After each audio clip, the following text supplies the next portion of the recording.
연초부터 중국 단체 관광객 수천 명이 우리나라를 찾았다. 중국 소비주도 상승세인데 과연 한한령 해제 조짐일까? 중국 소비주에 대한 투자 전략과 전망을 긴급 점검한다.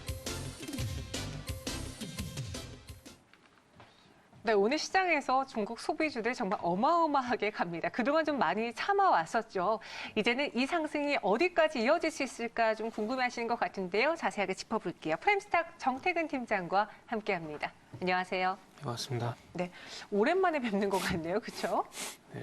네, 오늘 시장에서요. 면세점주, 백화점주, 네. 화장품주 이런 중국 소비주들 대표적으로 다 강세를 보여주고 있는데 단체 관광객들의 귀한 이런 뉴스들 많이 보셨을 거예요. 배경부터 짚어주세요. 네, 최근에 아시겠지만 호텔신라라든지 신세계라든지 이런 종목들이 상당히 좀 가파른 상승세가 좀 진행이 되고 있습니다. 일단은 호텔신라가 탑픽주로서 거의 대장주 역할을 이제 하고 있는 상황인데요.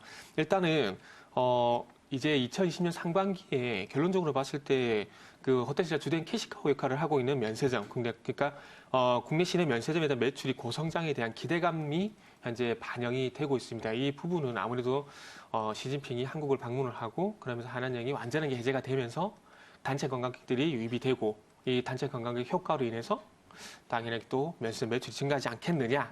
이런 기대감도 좀 반영이 되는 것 같아요. 실질적으로 작년 4분기 같은 경우는 보따리상 매출이 증가를 하게 되면서 현재 호텔신라 4분기 실적이 상당히 좀 기대가 되는 그런 분위기 좀 고조가 되고 있는 상황이기 때문에 이런 보따리상 매출 증가뿐만 아니라 관광객에 대한 어떤 매출까지 증가를 하게 된다라면은 아마 화장품 관련주라든지 그리고 면세점 관련주들 같은 경우에는 올해 좀 괜찮지 않을까라는 그런 장밋빛 전망이 좀 나타나고 있습니다. 그래서 한한령이 해제가 되게 된다라면은 그런 실적 효과는 더 커질 것이기 때문에 아마 지금은 물론 실적이 안 좋은 건 아니지만은 실적보다는 조금 현실적인 어떤 실적보다는 앞으로에 대한 기대감 이런 부분들이 좀 더 많이 반영이 되는 분위기인 것 같습니다. 지금 정말 중국인 관광객들의 클래스는 좀 다르다라고 느껴지는 게요. 이제 중국 기업의 인센티브 단체 관광객이 5천여 명이 한국을 방문했고, 그리고 이제 중국 청소년 한 3,500명이 또 수학여행으로 네. 한국을 방문하게 된대요.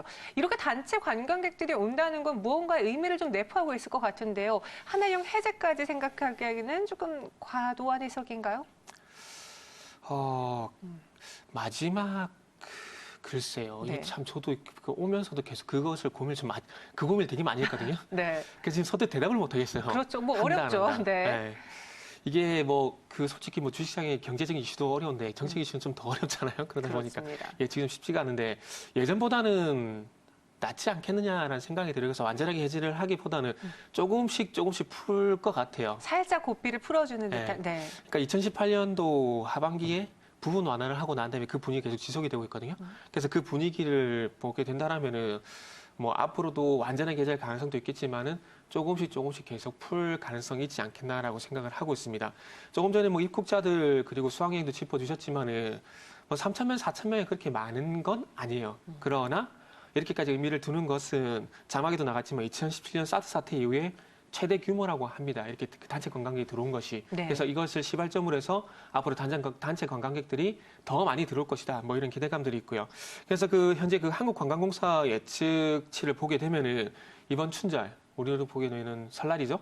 설날에 춘절에 13만 명 정도 현재 방문을 할 것이다. 이런 얘기가 나오고 있는 상황이기 때문에 상당히 기대감이 많이 고조가 된 것 같아요. 그래서 안 좋았던 것들이 이제는 사라지게 된다라는 그런 기대감들이 반영이 되는 것이 아닌가라고 좀 봐야 될 것 같고요. 한국 항공편에 대한 예약치 이런 부분들까지 반영한 수치라 그러니까 일단은 믿어봐도 되지 않겠나 생각이 좀 들고 있고요. 근데 이런 부분도 좀 일시적인 부분이 좀 많이 큽니다. 2017년 사드 사태 이후에 전체적인 어떤 관광객 수를 보게 되면은 2017년 416만 명, 2018년 478만 명, 그리고 작년 같은 경우에 500만 명이거든요. 그래서 지금 관광객은 많이 와요. 그런데 중요한 건 단순히 사상 최대가 아니라 증가 폭이겠죠. 네. 항상 시장에서도 기업들 실적도 마찬가지로 전년 대비 얼마 증가폭이 어느 정도 되느냐 거기에 좀 포커스를 맞추잖아요. 그래서 아마 이번에 4,000명 3,500명 여기에도 포커스를 맞추는 것이 좀 증가폭이 좀 많이 늘어날 것이다. 이런 부분들 때문에 이런 기대감들이 좀 반영이 되는 게 아닌가라는 생각이 좀 들어요. 그리고 이와 함께 또 우리가 추 일정을 좀 고려해 봤을 때 가장 큰 건 시진핑 주석의 방안이잖아요. 그리고 춘절이라는 또 대형 연휴도 껴 있습니다. 이런 것을 봤을 때 지금부터 꾸준히 상승이 가능할 것이라고 예측하신 분들도 있는데 그 부분에 대해서는 어떻게 보세요? 이제는 조금은 암흑기가 거쳤다라고 보는 게 아무래도 맞겠다라는 생각을 하고 부정에서 있습니다. 긍정으로 좀 시선의 변화를요. 완전하게 긍정이라기보다는 네. 좀 애매한 말씀이지만 관망? 나쁘지 않다. 나쁘지 않다. 나쁘지 네. 않다. 이렇게 좀 봐야 될 것 같아요. 네. 일단은 중요한 건 예전만큼, 그러니까 화장품을 예를 들어 볼게요. 아모레 퍼시픽이란지 LG 생활건강이란지 토니모리란지 에이블 CNC 이런 종목도 2014년을 거치게 되면서 상당히 큰 폭의 성장이 있었거든요. 그러면 이 얘기를 왜 꺼내냐면은 좋다라고 표현을 하려면은 그때만큼의 매출이 아니라 그때보다 더 많은 매출이 발생이 돼야 된다라는 거죠. 근데 그 이상의 매출이 발생이 될 것인가? 라는 관점에서 보게 된다라면은 아닐 수도 있기 때문에 나쁘지 않다라는 관점에서 해석을 할 수가 있다라는 거죠. 사드 사태를 거치게 되면서 실내로 아모레 퍼시픽이라든지 코스메스 같은 경우에는 중국에 한정이 되는 것이 아니라 동남아라든지 북미 쪽으로 남미 쪽으로 매출치라든지 다변화 움직임이 다변화는 이미 진행이 된 상황이기 때문에 전적으로 중국에만 영향을 받는 것은 아니거든요. 그래서 그런 관점에서 보게 된다라면은 어쨌든 매출처 다변화라는 그 틀에서 한번 해석을 해보게 되자면은 아마 옛날만큼의 중국발 매출이 발생되지 않을 가능성이 높다라는 점에서 보게 되면은 나쁘지 않다는 점에서 주가가 회복이 되겠지만은 추세적으로 상승을 갈 가능성? 뭐 이런 부분들에 대해서는 조금은 부정적이다라고 말씀을 좀 드려야 될 것 같아요. 그러면은 투자 전략에 대해서 여전히 관망이면 지금은 사지도 팔지도 말라는 건가요? 관망은 아니고요. 네. 그러니까 소위 반등을 할 때 기술적 반등이나 기술적 반등이라는 것도 있을 수 있잖아요. 그렇죠. 그래서 그 주가가 많이 빠졌을 때 낙폭과대로 인한 기술적 반등 이후에 네. 어떤 추가적인 모멘텀이 나타나게 되면서 추세적인 상승으로 가잖아요. 그렇죠. 그래서 지금은 많이 빠진 상황에서 주가가 많이 현재 빠진 상황에서 일정 부분 기술적 반등은 가능하겠지만은 추세적인 어떤 상승으로 간다? 여기에 대한 부분까지 그 후차적인 부분에 대해서는 좀 부정적이라고 말씀드리고 싶어요. 그래서 일단 주가가 반등은 나올 겁니다. 전반적으로 분위기가 바뀌었거든요. 그래서 바뀐 분위기로 인해서 주가가 일정 부분 상승은 이루어지겠지만은 추세적인 상승에 대한 부분들은 조금 더 지켜보자라는 얘기죠. 그리고 어차피 아모레 퍼시픽이라든지 LG생활건강 같은 종목들 같은 경우는 이미 그러니까 화장품 중에서도 대형 화장품주라 하는 게 표현이 맞을지 모르겠는데 네. 어쨌든 대형 화장품주 같은 경우는 이미 주가가 잘 가고 있어요. 그리고 LG 생활건강 같은 경우는 정고점을 이제 돌파를 하려고 하고 있는 상황이거든요. 또 반대로 뭐 에이블 CNC라든지 뭐 토니모리 이런 종목들 같은 경우는 바닥에서 계속 횡보를 하다가 이제 테마성 그 급등이 나오는 상황이거든요. 그렇기 때문에 일단은 뭐 저가 종목들 방금 말씀드린 에이블 CNC라든지 그리고 뭐 토니모리 같은 종목들은 이런 부분들이 뭐 단기적인 반등이 나오겠지만 추세적인 상승 좀 힘들다라는 부분들을 말씀드리고 싶고 그리고 이미 매출수 다변화를 통해서 주가 상승하고 있는 뭐 LG 생활건강이라든지 아모레 퍼시픽 같은 경우는 기존의 상승 추세를 계속 이어갈 가능성이 높다.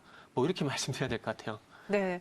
그럼 면세점을 포함해서 또 중국 소비주라면 대표적으로 화장품주 있고 뭐 면세점주 있고 또 중국과의 관계가 좋아진다면 한알령이 해제가 된다라고 하면은 엔터주도 오늘 오르는 것처럼 또 오를 테고요. 이와 함께 항공주도 상승할 수 있거든요. 그러니까 여러 가지 섹터가 엮여 있는데 이 안에서 이 기대감을 갖고 좀 공략해볼 만한 섹터가 무엇일지 그 안에서의 최선의 주도 한번 꼽아볼게요. 그러니까 뭐 네. 내방인 거죠. 그들이 오잖아요. 그렇죠. 오는 거죠. 그들이 와서 어디를 가느냐? 그게 중요한 거잖아요. 그럼 면세점이잖아요. 네. 그럼 면세점 봐야 되겠죠, 아무래도. 그래서 그 면세점 안에서 이제 부차적으로 어떤 매출이 많이 늘어나냐. 한국에 와서 면세점을 많이 가느냐, 카지노를 많이 가느냐. 그건 좀 앞으로 두고 봐야 될 문제거든요. 근데 일단은 내방을 한다. 네. 그러면 내방하게 됐을 때 가장 먼저 수혜를 보는 것이 호텔이라든지 면세점이거든요. 그럼 그쪽을 아무래도 먼저 봐야 되겠죠. 그러면은 일단 아무래도 대장주로서는 호텔신라를 저는 말씀을 좀 드려보고 싶고요. 네. 그리고 어쨌든 작년 4분기 그리고 올해까지 어떤 실적 개선세에 대한 기대감들이 충분히 반영이 되고 있는 상황이기 때문에 일단 대장주로서는 일단 먼저 봐야 될 섹터는 호텔이란지 그리고 면세점? 면세점 봐야지만 그중에서 탑픽주를 제시하자면 자막에 나가듯이 호텔신라 한번 보시자고 말씀드리고 싶어요. 호텔신라는 개인적으로 조금 아쉬운 부분이 요 종목 같은 경우 2014년도 주가가 14만 원을 기록을 할 때 연간 영업이익이 1,390억 원이었거든요. 근데 2018년도에 영업이익 2천억 원을 기록했음에도 불구하고 전고점을 돌파를 못했단 말이죠. 맞아요. 그래서 저는 상당히 좀 아쉬워요, 그게. 근데 그 원인이 실적이라기보다는 조금 중국 문제가 컸었던 것 같아요. 지금 화면에 나가듯이 이렇게 지금 선을 좀 많이 그어놨는데 중국 문제가 컸던 것 같거든요. 그러면 중국 문제가 해결이 되고 그리고 또 거기에 어떤 실적 성장세까지 이루어지게 된다라면은 이제는 마의 고점이라 할 수 있는 2014년 고점인 14만 3천 원대를 돌파 시도를 올해는 하지 않을까라는 그런 기대감을 가져봐도 충분하지 않겠나라는 생각을 하고 있습니다. 그래서 호텔신라를 저는 그래서 탑픽주로 한번 제시를 해보고 싶습니다. 알겠습니다. 호텔신라 꼽아주셨어요. 우선 지금은 기술적인 반등은 나오면서 시장의 분위기를 바꾸었습니다. 그런데 추세적으로 전환이 되기 위해서는 무언가 또 강한 모멘텀이 나와줘야 되니까 너무 장밋빛 전망은 하지 마시고요. 그 안에서 대응 전략 잘 수정해 보세요. 지금까지 정태근 팀장과 함께했습니다. 고맙습니다.